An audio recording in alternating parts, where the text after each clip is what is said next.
आचार्य जी प्रणाम।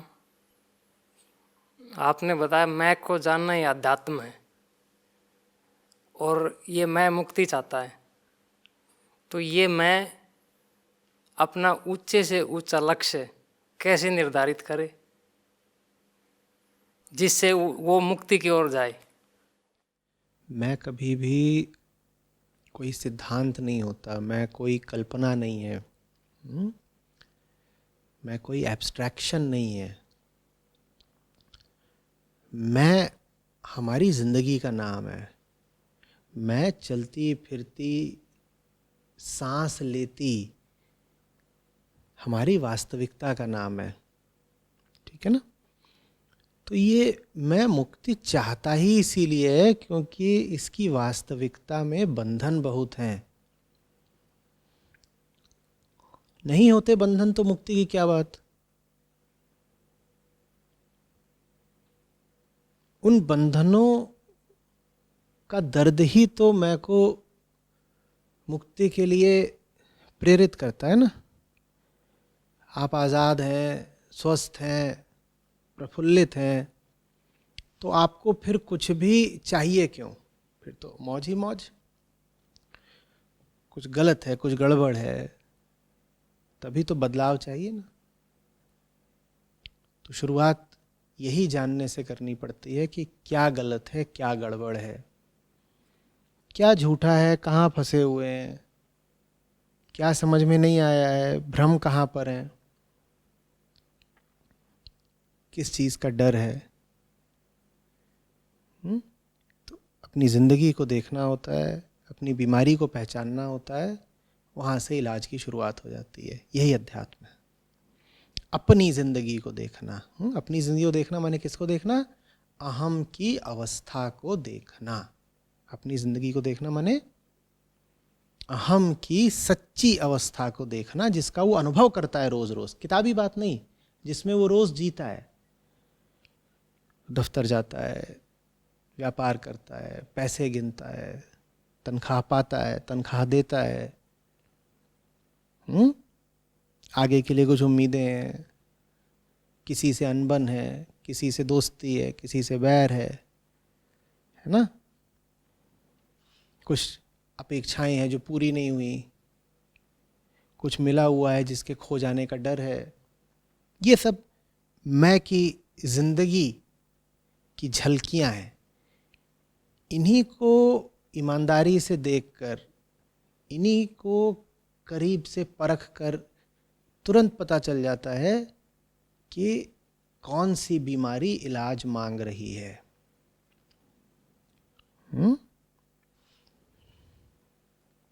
लेकिन ये मैं तो बदलता रहता है डेली, आज कुछ चाहिए, कल कुछ चाहिए। मैं ऐसे बदलता रहता है जैसे आप बीमारी से बीमारी बदल दो,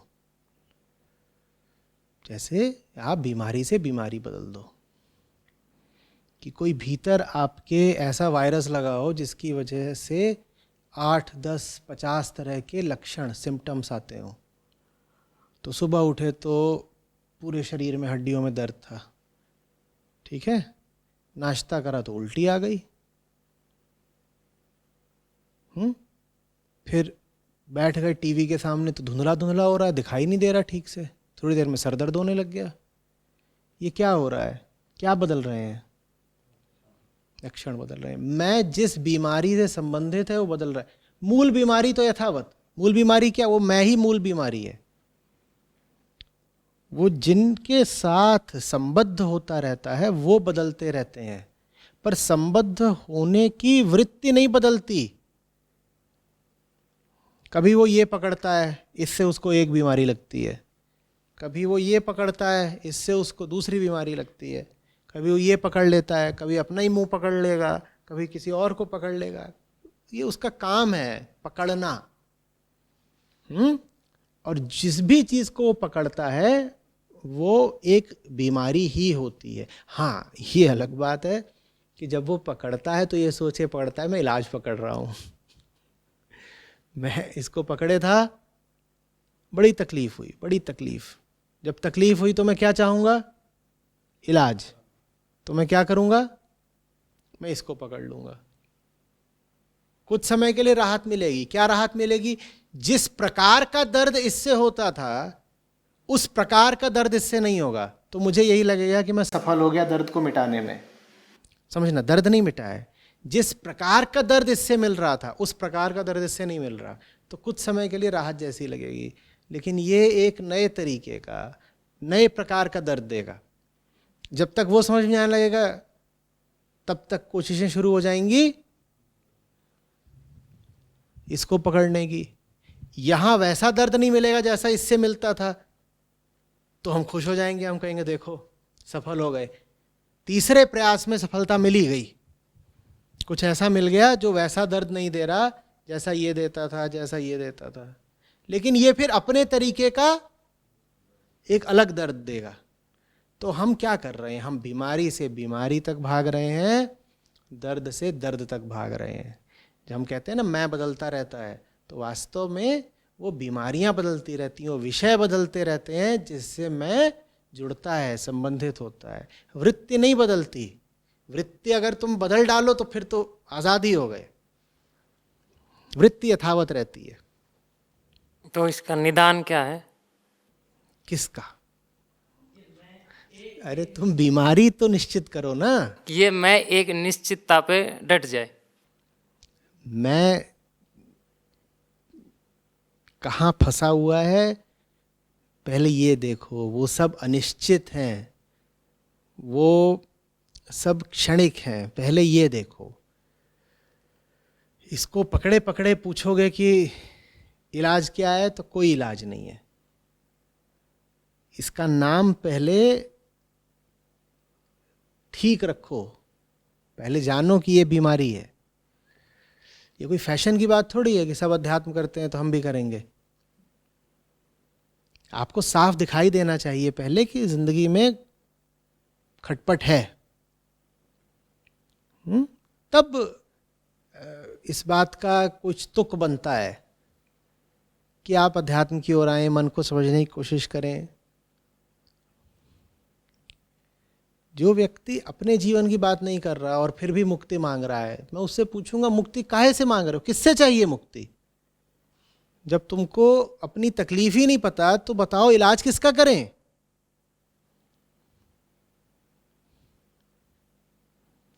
डॉक्टर के पास भी जाते हो, वो ऐसा थोड़ी करता है कि तुम्हारे मुंह में कुछ घुसेड़ देगा उपकरण। बातचीत की शुरुआत कौन करता है जब डॉक्टर के सामने बैठते हो? तुम ही तो करते हो। पहले तुम बताते हो तुम्हें तकलीफ क्या है, उसके बाद वो फिर अपना काम करता है। तुम तकलीफ ही ना बताओ, वहां बैठ जाओ और मुस्कुराओ उसको देख देख के और कहो कहिए कुछ, क्या हालचाल है, भगा देगा तुमको।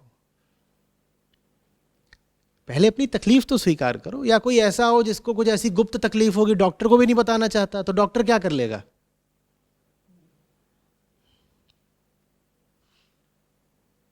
आचार्य जी, जो जीवन से कुछ साल पहले सपने देखे तो सब पूरे हो चुके हैं। घर, गाड़ी, नौकर, सब लड़की मिली, उससे शादी भी कर ली, उसको छोड़ भी दिया। फिर ये सपने में शामिल था छोड़ना भी? ना, छोड़ने वाला शामिल नहीं था, लेकिन वो स्थिति आएगी, हो गया। अब दिन रात यही लगा रहता कुछ और करना है, इससे संतुष्ट नहीं। घर वाले शादी के पीछे पड़े, कह रहे कर ले, अगले दिन तलाक दे देना, कर ले। लेकिन जबकि एक बार मेरी पसंद की लड़की से करके 5 साल बाद वो छोड़ चुका हूँ। ये तो मेरे पसंद की भी नहीं है जिससे वो करवाना चाह रहे। तो ऑप्शन ये दे दिया, या तो तू जो तूने कुछ बनाया यहाँ सब छोड़ के हमारी नज़रों से चला जा, कहीं भी जा, तेरे पास पैसा है, पासपोर्ट है, बाहर चला जा।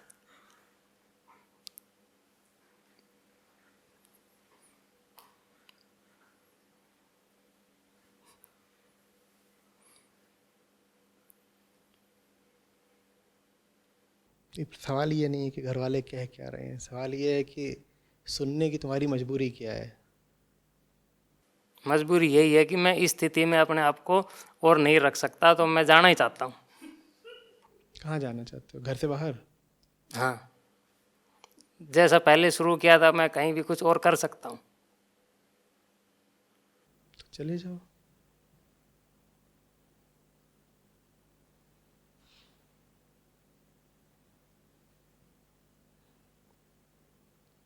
अनुभवी हो, हाँ।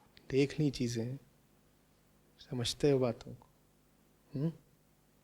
अभी तो तुमने एक पंक्ति में निपटा दिया कि शादी कर ली, छोड़ भी दिया। इतना आसान तो नहीं रहा होगा। नहीं रहा। एकदम क्लेश से, नर्क से गुजरे होगे। ना, ऐसा कुछ स्थिति नहीं थी।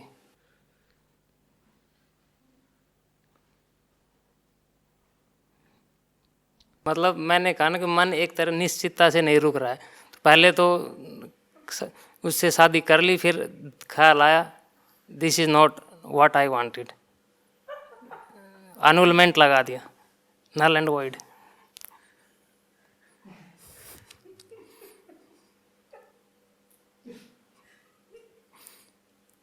इतनी कसर रह गई कि जो तुम कर रहे थे, चाह रहे थे, वो शायद अपेक्षाया आसानी से हो गया है।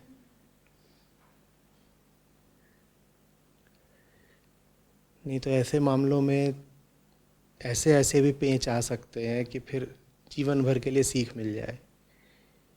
जो तुम अभी भी विचार कर रहे हो और कूद फांद का, वो इसीलिए है क्योंकि पहले मुद्दे में भाग्यवश या दुर्भाग्यवश तुम आसानी से निकल गए, निपट गए,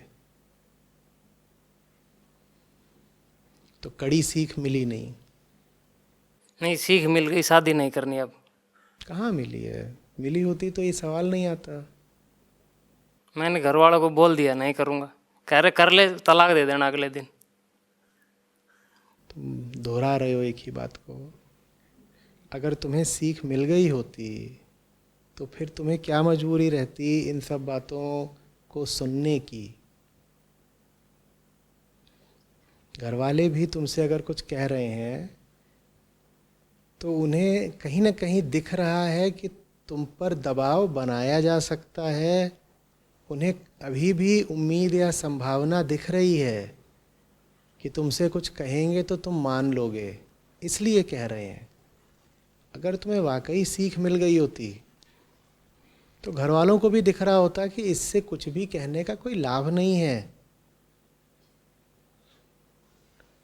अभी उनको रोशनी की किरण दिख रही है। वो कह रहे हैं कि थोड़ा और दबाव बनाएंगे, थोड़ा और कहेंगे तो मान ही जाएगा, क्योंकि कहीं ना कहीं इसके मन में भी मानने की तैयारी है। उनको बीज दिखाई पड़ रहा है, इसीलिए तो खाद पानी डाल रहे हैं ना। तो तुम निर्बीज हुए नहीं।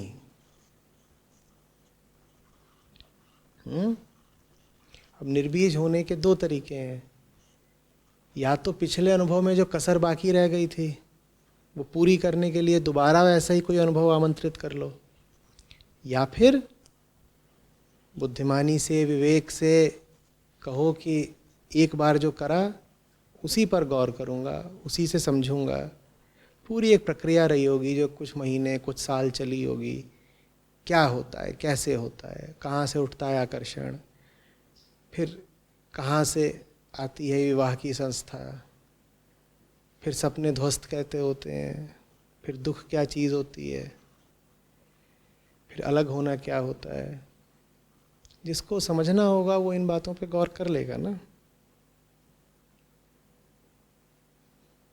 और जब इन बातों पे गौर कर लोगे तो सिर्फ आदमी औरत के बारे में, पति पत्नी के बारे में या विवाह के बारे में ही नहीं, जिंदगी के बारे में बहुत कुछ समझ जाओगे। क्योंकि जो वृत्ति हमारी हमसे ये सब करवाती है, आप किसी लड़की की ओर आकर्षित हो रहे हो, फिर आप रिश्ते को एक सामाजिक ठोस नाम आकार दे रहे हो, फिर आप पा रहे हो आपकी उम्मीदें नहीं पूरी हो रही, फिर आप कह रहे हो कि छोड़ना है। वही वृत्ति तो आपसे ज़िंदगी के दूसरे काम भी करवाती है ना, चाहे वो व्यापार का काम हो,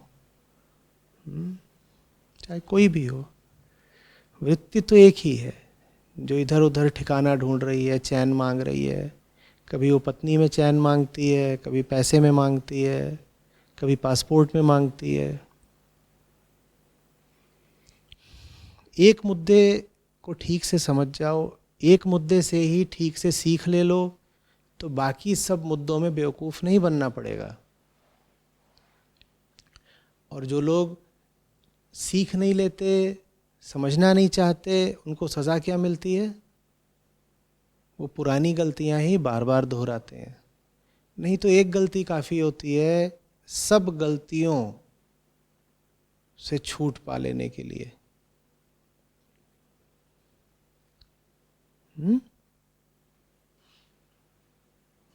तो ध्यान दो कि अभी तक क्या हुआ है। ठीक है।